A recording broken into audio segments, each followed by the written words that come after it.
रात का समय था। घड़ी की सुइयां धीरे धीरे आगे बढ़ रही थीं। हॉस्टल की इमारत में सन्नाटा इतना गहरा था कि किसी के सांस लेने की आवाज भी गूंजती महसूस हो रही थी। कुछ जगहें ऐसी होती हैं जो दिन में बिल्कुल सामान्य लगती हैं, लेकिन जैसे ही रात उतरती है वो जिंदा हो उठती हैं। ये कहानी है एक ऐसे ही कमरे की। Hostel number 307। राजीव एक साधारण लड़का था। छोटे शहर से बड़े कॉलेज में पढ़ने आया था। नए सपने, नया शहर और नया हॉस्टल। Old boys hostel. 4 मंजिला पुरानी इमारत, पीली दीवारें, जगह जगह से उखड़ा हुआ पेंट और हर कोने में बसी हुई सीलन की बदबू। वार्डन ने उसे रजिस्टर पकड़ा दिया। नाम लिखवाते समय एक पल के लिए उसकी उंगलियां कांपीं।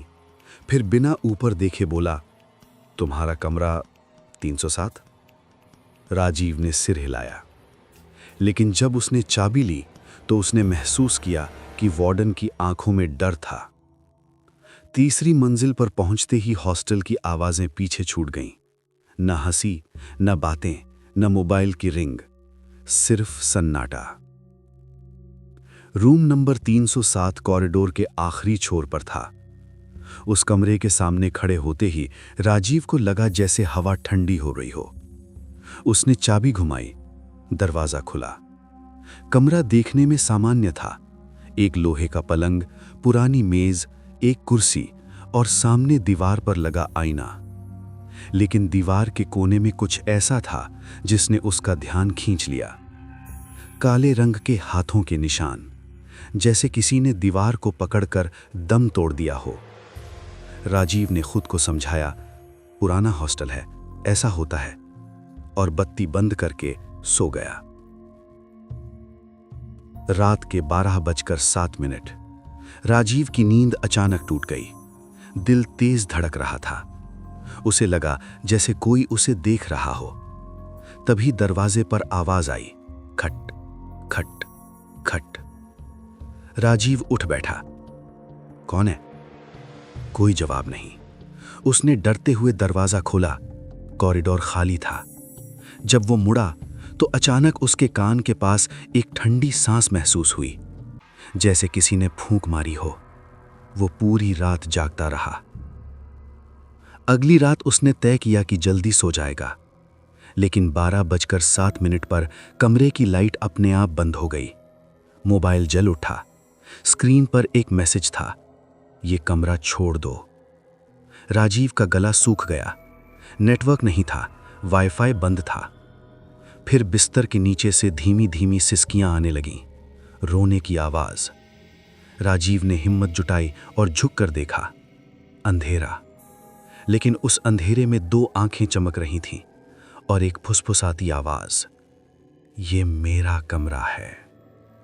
राजीव चीख पड़ा। अगले दिन उसने सीनियर से बात की। सबने बात टाल दी। आखिर एक लड़का बोला, तुम्हें 307 क्यों मिला? राजीव ने सब बता दिया। लड़के का चेहरा पीला पड़ गया। 2012 में एक लड़की रहती थी वहां। नाम था अनाया। अनाया पढ़ाई में तेज थी, लेकिन कुछ लड़कों की नजर में चढ़ गई। रैगिंग, धमकियां, और एक रात वो गायब हो गई। सुबह कमरे में खून था, लेकिन लाश कभी नहीं मिली। कमरा बंद कर दिया गया, लेकिन हर साल कोई ना कोई उस कमरे में चला जाता है और फिर कभी वापस नहीं आता। राजीव ने हॉस्टल छोड़ने का सोचा, लेकिन उसी रात दरवाजा अपने आप बंद हो गया। खिड़की पर उल्टे हाथों के निशान उभर आए। दीवारों से खून टपकने लगा। आईने में अनाया खड़ी थी। उसका चेहरा जला हुआ, आंखों में नफरत। सब भाग जाते हैं, लेकिन तुम नहीं भागोगे। राजीव चीखता रहा। सुबह हॉस्टल खुला। कमरा 307 खाली था। राजीव कभी नहीं मिला, लेकिन हर रात 12:07 पर उस कमरे से आवाज आती है, ये कमरा अभी खाली नहीं है। और अगर आप कभी किसी हॉस्टल में कमरा नंबर 307 देखें तो याद रखना, कुछ दरवाजे कभी नहीं खोलने चाहिए।